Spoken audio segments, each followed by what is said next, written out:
Guys, welcome to the part 2 of this video. I am shooting this after the video got shot. Like, I'm just uploading this, and a lot of you guys are asking me in the comments about my result and some queries regarding Ellen. So if you have any doubts, feel free to ask in the comment section. Just drop your comments, and having any query, how big is it, how small is it, just ask me. And also I will be making a one more video because you guys have a lot of doubts, I think, still pending, and about my result also. In detail I will be telling my result and why I chose NAD preparation, how I chose this, how I got to know about it, why I'm taking a drop, and what are my plans for like next of my journey and all. So any queries, any doubts, like it's a big journey for you guys, and you're gonna spend also a lot of money also. And I will be discussing the fee structure of Ellen. So what was my like personal experience and everything. So feel free to ask and continue watching this video. It contains all the details about my 12th grade journey, how I improved and did I improve or deproves, whatever. So yeah. कर सकते हैं आप उन पे trust. And उसके अलावा आई would से teachers पे ट्रस्ट करो और एक्स्ट्रा बुक्स के पीछे बहुत ज़्यादा मत भागो। 11th में थोड़ा बहुत टाइम फिर भी होता है करने का, एक्सपेरिमेंट कर सकते हो, बट आई वुड से 12th में तो ज़्यादा मत ही करो। ज़्यादा से ज़्यादा फोकस PYQs पे, सैम्पल पेपर्स पे, इन चीज़ों पे करो, क्योंकि यही चीज़ें मैटर करती हैं एट द एंड आके भी। लाइक लास्ट के 2-3 महीने तो हमने सिर्फ PYQs एंड ये सब कुछ किया था। सो आई वुड से कि ये सब करो। और except for that I really don't know like what you can do. मतलब यही चीज़ें होती हैं। और यार डीमोरलाइज बिल्कुल भी नहीं होना है इस जर्नी में, टू बी ऑनेस्ट। मतलब बहुत पॉइंट्स आते हैं कि आप एकदम ऐसे जाते जाते एकदम ऐसे हो जाते हो। मेरे खुद के आ रखे हैं तो आई कैन टेल यू, क्योंकि कई बार ऐसा होता है कि आप बहुत ट्राई कर रहे होते हो यार कि आ जाए नंबर टेस्ट में, बट कई बार नहीं आते हैं। मेरे को याद है एक बार मैं आ ही नहीं देता, मतलब सर को मैंने ऐसे बोला, मैथ्स वाले सर को ही, तो सर ऐसे थे कि यार तो सर ने बोला कि ठीक है तुम इस बार क्या करो, एक्सरसाइज 1 और एक्सरसाइज मेंस, ये 2 एक्सरसाइज ना बेसिक वाली होती हैं। तो सर ने बोला कि ये दोनों करो सिर्फ 3-3 बार हर चैप्टर की टेस्ट से पहले। और उस टेस्ट पे ना मैंने 3-3 बार करके गई थी मैं, तो भी नहीं मेरे मार्क्स ज़्यादा अच्छे आए थे। मतलब आई वाज लाइक सर 3-3 बार की थी इस बार, तो भी नहीं आए। सर ऐसे थे कि कोई बात नहीं, दिखाओ कहाँ कहाँ गलतियाँ हुई हैं, हम बैठ के सब सॉर्ट करते हैं। तो वो ये कि टीचर्स बहुत ज़्यादा सपोर्टिव होते हैं कि आप पेपर के बाद ऐसे बैठे हो, सर ये क्वेश्चन ऐसे किया था बेटे, नहीं ऐसे नहीं करना था, ऐसा सिखाया था, बहुत प्यार से बोलते हैं। हाँ मतलब कई बार थोड़ा गुस्सा भी कर सकते हैं, कोई बात नहीं, रियलिटी चेक भी आपको कोई देने वाला चाहिए, तो ऐसे कोई बुरा नहीं लगाना, दिल पे नहीं लगाना कि कभी भी टीचर्स की बात को, आपके भले के लिए कहते हैं, क्योंकि जो भी कहते हैं ऑफेंड नहीं हो जाना हर चीज़ पे, ठीक है। मतलब कोई इंसान नहीं है, हर कोई कई बार थोड़ा रूड बोल देता है, तो ऐसे नहीं करते। कौन ही बोल रहा है वैसे, बट ठीक है। तो फिर आई वुड से कि ये सब चीज़ें हो जाती हैं कि आप एनालाइज करते रहो अपना टेस्ट, टच में रहो अपने टीचर्स के साथ कि सर ये टेस्ट दिया था इतने मार्क्स हैं, ये टेस्ट दिया था इतने मार्क्स हैं, इतना अटैम्प्ट किया, इतनी नेगेटिव चली गई। तो वो सब चीज़ें आपको काफ़ी ज़्यादा हेल्प करेंगी पूरी जर्नी में। और देखो पहले पहले तो रैंक लिस्ट में बहुत ज़्यादा ऐसे लगता है कि पहले जब टेस्ट में पहली बार रैंक लिस्ट लगती है ना, पहले 4-5 टेस्ट में 11th में, तब तो ऐसा मोरल यहाँ से यहाँ जाता है कि पढ़ना ही नहीं है मेरे को। तो थोड़ा बहुत ऐसा होता है, या फिर उसको आप पॉजिटिव वे में लेके जाओ कि भाई मेरे को तो इसी लिस्ट में आना है, फर्स्ट सेकंड लिस्ट में आना है, मेरे को बहुत पढ़ना है। अगर आप उस वे में लेके जाओगे ना, तो आप कभी भी लाइक हारोगे नहीं। सॉर्ट ऑफ लाइफ में भी ये चीज़ है कि आप बहुत पॉजिटिव सोचो हर चीज़ को। एंड ऑनेस्टली मतलब पॉजिटिव सोचना ही आई थिंक एक सोल्यूशन होता है।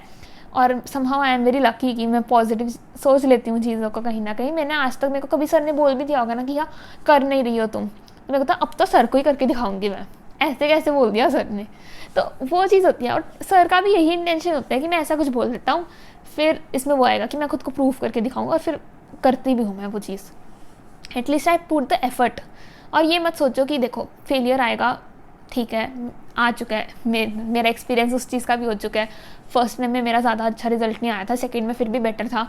तो आई वुड से कि हिट करता है, लाइक गंदा करता है, और आपको बहुत सब क्वेश्चंस आ जाते हैं दिमाग में कि यू फेल्ड, एंड कि टीचर्स को भी नहीं, लाइक टीचर्स के इतने एफर्ट्स थे, आप वो भी नहीं कर पाए। स्पेशली जब आपका बहुत अच्छा बॉन्ड हो, तो आपको थोड़ा कहीं ना कहीं होता है कि आप वो चीज़ भी नहीं कर पाए हो प्रूफ।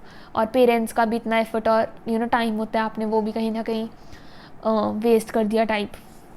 बट वो वेस्ट नहीं होता है, आपको बहुत ज़्यादा एक्सपीरियंस गेन होता है, और आप फिर भी बेटर कर सकते हो, to be honest.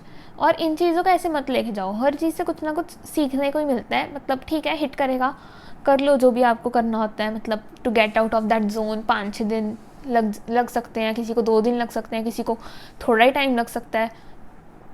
So that's me from the editing camera, I would say. I was just checking out this video like completely before uploading once, and I would just say about the failure part what I'm saying, that once you get to know that you haven't cleared in the first attempt, of course there is a second attempt, but it will hit you harder and harder with time.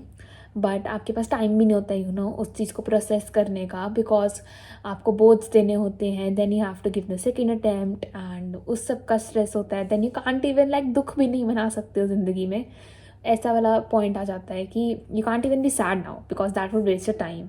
And but I would say like when you get to like if failure hits in journal, whether it's in exam, whether it's in life, whether you're not able to do what you dreamt of doing or something like that, I will just say that it isn't that easy. जैसे मैंने मतलब I think मैंने video में just एक positive aspect दिखाया उस चीज़ का, not a negative one. So here's that reality thing, because as I said that I would be honest in this video. So I would just say that yes, there is a lot of self-doubt, there is a lot of questions for yourself, that why couldn't you do this, why couldn't you have tried harder, I should have done that, I shouldn't have done that, like tons of questions, millions of questions, and then you can't even portray those to anybody because you don't have the right to be like angry or sad. You think this is all because of you are the reason, and you let down everyone, your parents, your teachers, your friends, even yourself. And आपको ऐसा होता है कि अब मैं गुस्सा भी क्यों करूँ, मैं क्यों गुस्सा करूँ, लाइक मेरे पास वो राइट नहीं है, बिकॉज गलती तो मेरी ही है, मैंने नहीं पढ़ाई की थी, शायद मेरे एंड से ही कमी रह गई होती है, पढ़ना तो मुझे ही होता है. And yes, that's this side of the preparation. I would say it comes up, everything maybe goes fine, हो सकता है, बट प्रिपरेशन में भी बहुत सारे अप और डाउन आते हैं, as I said in the video. But except for that, I think after preparation thing happens like this, sometimes it's even that bad that it won't even hit you, like you won't accept the reality, like कुछ हुआ ही नहीं है, हाँ result आ गया, अच्छा आ गया होगा. Like first time मैं एक पॉइंट पे था, I was like this for the longest time, but now it hits me still to the fact even today. Every day just I think about that day and I just think that here you should have done much more better, I think. And but now I can't do anything. Now nothing is in my hands. Time has already flown, and I would just say that yep, like I'm doing my thing. I'm doing something very different from the thing I was doing before. All the JEE has helped me a lot throughout. Like I'm much more serious compared to other students in this particular field. But I would just say that now I don't have anything with JEE, but still that kind of thing hits me that I should have studied more. But जितना भी पढ़ लोगे हमेशा I think result के बाद तो कम ही लगता है. So yeah take your time, I would say just give yourself time, talk to somebody like you can freely without any fear of judgment and all. And maybe even your parents, I think they are the best people, like they would support you. वो खुद ऐसे होते हैं कि बेटा कोई बात है हमसे बात करो, but you just don't want to disappoint them, so you don't talk to them even. You say नहीं ठीक है, बस थोड़ा लाइफ होती है, होता ही है सबके साथ. उनको आप पॉजिटिव एस्पेक्ट ही बोलते हो उस चीज़ का, but talk to anybody, like कोई बड़े भैया हो फैमिली में, दीदी या कुछ भी, even your teachers if you feel that certain way. So yep, continue watching it. Sorry to budge inside the video. वो आई थिंक चलेगा ही चलेगा, बट कभी भी उस चीज़ को लाइफ बना के मत वो करो कि यही मेरी लाइफ थी, मेरी तो लाइफ ही ख़त्म हो गई है इसके बाद. Life never ends, it never stops, it will always give you opportunity. आपको बस ढूंढनी है, आपको बस लेनी है वो अपॉर्चुनिटी. अब मैंने कब कैसे सोचा था कि after JEE I would be pursuing this, I would be doing something which I love. और अभी भी मेरे को कई बार सपना लगता है आज ही मेरा फर्स्ट डे था गोइंग टू द क्लासेस, और मैंने आज रूम्स वगैरह बनाए, लाइक बेसिक चीज़ें बनाई मैंने बहुत ज़्यादा. बट मेरे को जेन्युइनली तब यकीन नहीं हो रहा था that here you are doing this after JEE, like 2 attempt देने के बाद. तो लाइफ में क्या है किसी को भी नहीं पता होता है, टू बी ऑनेस्ट. तो I think that you guys can just carry on, just go with the flow, don't take it too much to your heart. I think sir ने ये समझाया था कि देखो कभी भी तुम्हें इस चीज़ का रिग्रेट नहीं होना चाहिए कि काश मैंने मेहनत कर ली होती. तुम्हें हमेशा मेहनत करते रहना है, तुम्हारा रिजल्ट तुम्हें कभी ना कभी मिलेगा. शायद जेई का रिजल्ट इतना अच्छा ना आए, बट आगे जाके वो चीज़ तुम्हें हमेशा हेल्प करेगी. तो सर ने यही समझाया था कि मेहनत कभी नहीं छोड़नी है, क्योंकि +2 की एंडिंग में आके ना एक चीज़ और होती है कि somehow you just lose that energy to work. मतलब मेरे सभी दोस्तों के साथ ऐसा हो गया था, एक पॉइंट में हम सब ऐसे थे कि यार कब ख़त्म होगा ये, कब पेपर होगा और कब हम पेपर दे के फ्री होंगे, फिर एंट्रेंस दो, उसकी तैयारी करो, then it just never ends. आपको ऐसा लगता है कि बस अब नहीं करना मुझको तो छोड़ना है। और कुछ बच्चे, बहुत बच्चे होते हैं वहाँ पे आके छोड़ देते हैं जहाँ पे कभी भी नहीं छोड़ना होता है। मतलब नवंबर दिसंबर का टाइम ही होता है जब लास्ट के 2-3 महीने आप बकल अप करके कर सकते हो। उस टाइम में तो वो बच्चे भी बहुत अच्छा कर लेते हैं जिन्होंने पूरे साल में इतना एफर्ट नहीं किया होता। और कुछ बच्चे जिन्होंने पूरे साल इतना एफर्ट किया होता है उनका पूरा एफर्ट ख़राब हो जाता है, लाइक मुझ जैसे कह लो। मैंने भी यही किया था कहीं ना कहीं, I was done with it कि मेरे मार्क्स भी नहीं ज़्यादा इंप्रूव हो रहे थे, तो मुझे ऐसा लग रहा था कि ओके कुछ होता तो है नहीं पढ़ने से।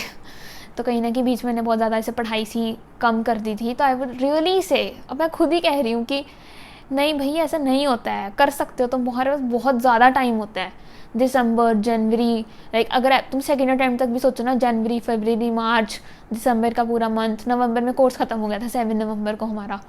तो आई वुड से कि yes you can do it, कर सकते हो, कोशिश करनी चाहिए, कोशिश करना कभी मत छोड़ो। क्योंकि वही ना, उस चीज़ का रिग्रेट बहुत ज़्यादा किल करता है आज भी कि ये ट्राई ही कर लिया होता, क्या चला जाता ट्राई करने में, वैसे बड़ा कुछ कर लिया। या तो हो कि वो नहीं कर रहे हो तो कुछ अच्छा कर रहे हो उससे, या कुछ प्रोडक्टिव कर रहे हो, nothing, just sitting whole day figuring out life. ऐसे थोड़ी ना फिगर आउट होगी लाइफ। तो that's the point of things. और अगर मैं बोलूँ कि फ्रेंड सर्कल एंड एवरीथिंग, तो मेरे अकॉर्डिंग होने चाहिए दोस्त। देखो बाकी पर्सन टू पर्सन डिपेंड करता है। कुछ लोगों की पर्सनालिटी ऐसी होती है कि वो लोगों में रहना पसंद करते नहीं हैं, कुछ लोगों की मेरे जैसी होती है जो लोगों में रहना पसंद करते हैं। तो आई वुड रियली से कि इट्स जस्ट दैट डिपेंड करता है। बट दोस्ती ऐसी होनी चाहिए जो आप दोनों के ही एकेडमिक लेवल को इफेक्ट ना करे। आप दोनों एक दूसरे की हेल्प कर रहे हो, थोड़े बहुत डाउट सॉल्व कर रहे हो, बट एक दूसरे के टाइम की रिस्पेक्ट भी कर रहे हो कि भाई इसका पढ़ने का टाइम है, अभी इसका पढ़ने का टाइम है, तो हम कभी और डाउट ले लें जब कभी दोनों फ्री हों, या टीचर से ले लो चलो दोस्त फ्री नहीं है तो। मतलब आई वुड से कि बहुत एक थोड़ा फॉर्मल बॉन्ड होगा ऑफकोर्स, बहुत ही हार्ट टू हार्ट बॉन्ड कभी कभार आपको दिख जाएगा उस दोस्ती में। बट अगर आप बहुत ही हार्ट टू हार्ट फ्रेंडशिप बना लोगे ना, तो आप दोनों को ही स्पॉइल करेगी कहीं ना कहीं, एकेडमिक चीज़ों को आप दोनों की। और फिर इवेंचुअली आके आप लोग अपने अपने घर जाओगे हॉस्टल से, फिर वो चीज़ और ज़्यादा हर्ट करेगी आपको कि शिट फॉर एवर नहीं था ये। तो आई वुड से कि फॉर एवर हो भी सकता, नहीं भी हो सकता, बट क्यों ये चीज़ों के बारे में सोचना। अभी पढ़ने के बारे में सोच लो, अभी तो करो दोस्ती, नो डाउट होने चाहिए दोस्त। कभी काम पड़ जाए, कभी अकेडमिकली कुछ काम पड़ जाए, तो उस लिए भी होने चाहिए दोस्त। और सिर्फ उस लिए भी मत रखो दोस्त, don't be a mean person की ठीक है मेरे को तो अपने काम से मतलब है। सबसे दोस्ती वगैरह रखो, नॉर्मल बातचीत करते रहो, हंसी मजाक थोड़ा बहुत ज़रूरी है लाइफ में। जेई में 8-10 घंटे रोज़ पढ़ रहे हो, मतलब ठीक है, बाकी का टाइम कर सकते हो थोड़ा बहुत। देखो 5-6 घंटे क्लास में निकल जाएंगे, 8-10 घंटे सेल्फ स्टडी कर ली, चलो 6-8 भी कर ली, मतलब अच्छे से करनी चाहिए। बट वो जितने भी घंटे हैं ना, तो फिर 6-7 भी इनफ होते हैं अगर अच्छे से कर रहे हैं, बहुत ज़्यादा श्योर हो कि बहुत मतलब ध्यान से किया वो पढ़ाई। तो आई वुड से कि हाँ, एक आधा घंटा दोस्तों के साथ चिल आउट कर लो, कोई दिक्कत नहीं है। हम भी रोज़ करते थे डिनर के बाद, हम कभी लाइक कार्ड्स खेल लेते थे, कभी बस गाने चला के सुन रहे हैं, लाइट ऑफ करके सब बैठ गए हैं बस गाने सुन रहे हैं, कभी बहुत डीमोटिवेटेड सा फील हो रहा है, सब इकट्ठे बैठ गए हैं बस बातें कर रहे हैं, हंसी मजाक कर रहे हैं। कभी भी रिग्रेट नहीं होगा उस चीज़ का, उल्टा आप में एनर्जी आएगी पढ़ने की। वरना आप अकेले बैठे रहोगे, वो टाइम भी ख़राब होगा और आपका मूड भी नहीं बकल अप हो पाएगा। तो आई वुड से कि कहीं ना कहीं थोड़ी बहुत ज़रूरत होती है, बट ये भी मतलब सोच के मत जाओ कि दोस्ती करनी है या नहीं करनी है, वो तो अपने आप हो ही जाती है, सोचो या ना सोचो। मतलब बहुत पॉइंट्स ऐसे थे कि मैंने सोचा यार अब तो नहीं है दोस्त बनाने, उल्टा तब मेरे ज़्यादा बन गए। और जब मैंने सोचा कि दोस्त बनाती हूँ तब कोई बनता नहीं है उस पॉइंट पे, ऐसा कोई होता नहीं है। तो सोच के तो वैसे ही नहीं कुछ होगा, क्योंकि लाइफ का कुछ भी नहीं पता है कि क्या हो सकता है। तो आई वुड से कि बहुत ज़्यादा इन्वॉल्व नहीं हो जाना है दोस्ती में कि दोस्ती ही सब कुछ बन गई है, और जेई वाला जो आईआईटी का वो जो एम था वो कहीं पीछे रह गया है और आप यही कर ही जा रहे हो। No no, that is wrong. So यार और क्या डाउट्स होंगे, वीडियो ऑलमोस्ट आधे घंटे की बन रही है, क्योंकि हार्ट टू हार्ट था, ये मेरा पर्सनल एक्सपीरियंस था। देखो फैकल्टीज़ के बारे में मैंने बता दिया, प्रेशर के बारे में बता दिया, रैंक लिस्ट के बारे में बता दिया, सिलेबस के बारे में बता दिया। और आई वुड से कि हॉस्टल के बारे में बताऊँ कि अगर कोई इंटरनल हॉस्टल लेने का सोच रहा है तो मेरा एक्सपीरियंस तो अच्छा था। So you can like think of it, क्योंकि यार बाहर का मेरा एक्सपीरियंस है नहीं, मैं कभी भी 2 साल में इंटरनल हॉस्टल में थी, तो I really don't know about कि बाहर वाले हॉस्टल्स कैसे थे वहाँ का, क्योंकि इंटरनल हॉस्टल का एक और पॉइंट है कि वहाँ पे नोकिया ही अलाउड होता है, वहाँ पे लाइक आपको बटन वाला फ़ोन ही अलाउड होता है, कीपैड वाला. You are not allowed any smartphone, smart gadgets. So yup, that's the plus point of internal hostel, ताकि बच्चे सिर्फ पढ़ाई पे फोकस रखें और आपको वहाँ पे ज़्यादा बाहर का खाना, चिप्स वगैरह ये भी नहीं अलाउड होता है. आप नीचे से ऊपर आते आपका बैग भी चेक होता है, उसको जेल बुलाते हैं बेसिकली.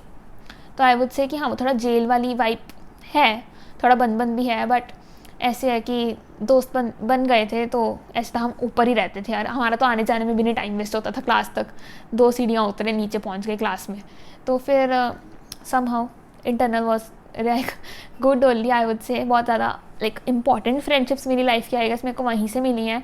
बहुत ज़्यादा अच्छे दोस्त भी मिल गए मेरे को, मेरी किस्मत अच्छी थी, जिनके साथ मैं अब तक कईयों के साथ टच में हूँ, कईयों के साथ नहीं हूँ, नहीं हो पा रही है बात ज़्यादा. एक बार एडवांस हो जाएगा तब हो जाएगी बात आई गेस. और तो क्या बोलूँ यार, मतलब मैं I would say like I am very, so to end this vlog I would say that I am very very very grateful to all my teachers.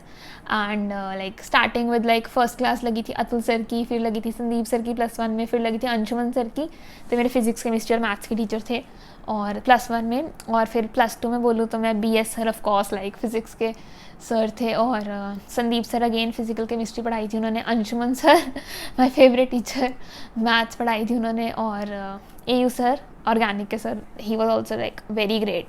So shout out to all of them. And how can I forget Sumit sir, वो भी मेरे maths के ही teacher थे. And I don't know how somehow मेरे maths के teachers ही favourite बने. और maths was a subject I use to hate till 10th, but I think इन दोनों ने मिल के कहीं ना कहीं तो मेरा फेवरेट सब्जेक्ट बना दिया maths. I would say thank you to both of my maths teachers, ताकि उन्होंने मेरे को इतना ज़्यादा उन्होंने मेरी रैंट सुनी. And they have listened me like I don't know how do they do that. मतलब मेरे को उन्होंने झेल लिया है किसी ना किसी तरीके से. आई वुड से कई बार मेरे को ऐसे ही लगता है कि मैं ना बहुत ज़्यादा कई बार ऐसे बहुत ही ज़्यादा अननेसेसरी का डाउट पूछ लूँगी कि ये सोच पहले फिर पूछ, नहीं पहले पूछूंगी फिर सोचूंगी. और फिर मेरे को रियलाइज होता है पूछने वाली चीज़ थी नहीं जो मैंने पूछ लिया. और फिर मैं डांट खाती, थोड़ी सी हंसी मजाक हो जाता था कि सर सॉरी. और उनको एक्सपेक्टेड होता था कि पूछेगी फिर सोचेगी. तो उनके ऐसे उनकी बच्ची बन के रही हूँ मैं 2 साल. और आई वुड से कि बहुत ज़्यादा ही ग्रेटफुल हूँ मैं उन दोनों के लिए, तो सुमित सर और अंशुमन सर के लिए. तो क्योंकि उन्होंने जिस टाइप से मेरे को सपोर्ट किया है, मेरा हर स्टेप पे मेरा साथ दिया है. And they have always guided me through you know it. और मैंने कभी दोस्तों के बारे में मतलब सुमित सर को मैंने दोस्तों के बारे में इतना कुछ आई थिंक बताया हॉस्टल में, सर ये हो गया, हॉस्टल गॉसिप भी है और एवरीथिंग आई हैव डन. तो आई वुड रियली से कि मेरे को आज तक अपने लक पे ना यकीन नहीं होता है कि how do I get teachers like them. But I would say that it was great. Like sir ने JEE से पहले मेरे को विश किया और बोर्ड से भी पहले सर ने मेरे को विश किया. तो it was very special. Like I didn't expected like ऐसा कुछ होता है लाइफ में और ऐसे टीचर्स मेरे को कभी मिलेंगे. और हमेशा आई थिंक अब वो मेरा पार्ट ही रहेंगे लाइफ का, क्योंकि इसके बाद तो अब कॉलेज चले जाएंगे हम लोग, फिर वो टीचर्स मिलेंगे. बट ऐसे वाले टीचर्स ना, कोचिंग वाले जो आपका वो ध्यान भी रखें पेरेंट्स की तरह, वैसे वाले तो कभी भी नहीं मिलेंगे. तो दीज वर द कह लो लास्ट ऑफ द स्टार्स वाला scene. Best teachers ever to exist on this planet earth, मेरे लिए एटलीस्ट. बाकी सबका अपना अपना पर्सपेक्टिव होता है. ऑफकोर्स आपको कोई और टीचर्स मिलेंगे, आपको वो बहुत ज़्यादा अच्छे लगेंगे. So yup, and shout out to all my friends. अब तुम सबका भी नाम ले ही देती हूँ लगे हाथ वीडियो में, क्योंकि इन्होंने हमेशा से बोला था कि जब भी यार हिया ऐसे की वीडियो बनाएगी ना एक बार हमारा नाम ले देना. सो स्टार्टिंग अप विद किससे शुरुआत करें, तो पहले वाले दोस्तों से करते हैं. So starting up with like Vidushi, Shreya, I would say, then Supriya, सिमरन. उन्होंने मेरे को सुप्रिया हमेशा मेरे को उठाती थी, लाइक कभी 3 बजे उठाएगी, कभी 5 बजे उठाएगी. And then coming up to era of course, Ada, Krish, प्रशांत, हार्दिक, महक, आशवी, कमल तू स्पेशली. और am I missing someone? बड़े भैया, how can I miss him, बड़े भैया. और उसके अलावा मेरा दोस्त भूल गया अपने, मेरे को लग रहा है मैं एक नाम मिस कर रही हूँ शायद से. 11th में I also made friends like या विज्ञात एंड इशिता. तो चलो मेरी बचपन से ही है दोस्त. तो yup, they have been really the support pillars of my life at some points. Specifically give shout out to these 2-3 people I would like say, like सब ने ही वैसे तो मेरा बहुत ज़्यादा support किया है, but I would say Era, Krish, PC and these guys have been like the support system. And yep, I think that shout out is enough for you guys. So I have also really supported them, I think so, बाकी इनका पता नहीं, but I'm very very grateful. So I hope you guys got enough information in this video. I hope I have covered all the important points that you required for your JEE preparation. And those who are the JEE aspirants, I really wish them all the luck. Don't get demotivated, guys. Keep trying and keep trying. Don't just give up. You have to not give up. I would say you guys can do it, but हमेशा से अगर preparation start कर रहे हो उससे पहले please एक बार competition के बारे में सोच लेना, एक बार फेलियर सोच लेना कि 99% लोग फेल होते हैं, 1% को ही सक्सेस मिलता है. तो हर कॉन्सिक्वेंसेस को सोच के ही जाना. फाइनेंशियली देखो चीज़ों को कि अगर नहीं क्लियर होता है तो कितना लॉस हो सकता है, कितना अफोर्ड कर सकती है फैमिली, हर एस्पेक्ट को आई थिंक सोच के जाना चाहिए. क्योंकि कईयों को नहीं फ़र्क पड़ता है कि कोई बात नहीं हमारा बच्चा गया, हमें फ़र्क नहीं पड़ता कि आ गया वापस. कई बच्चे बीच में छोड़ के आ जाते हैं. बहुत बच्चे 11th में चले गए थे छोड़ के, बहुत बच्चे 11th में गई 12th में आए ही नहीं. तो एवरीथिंग हैपेंड, उसमें कोई दिक्कत नहीं है भाई. तुम 11th के बाद आ जाओ घर, कोई दिक्कत नहीं है उसमें.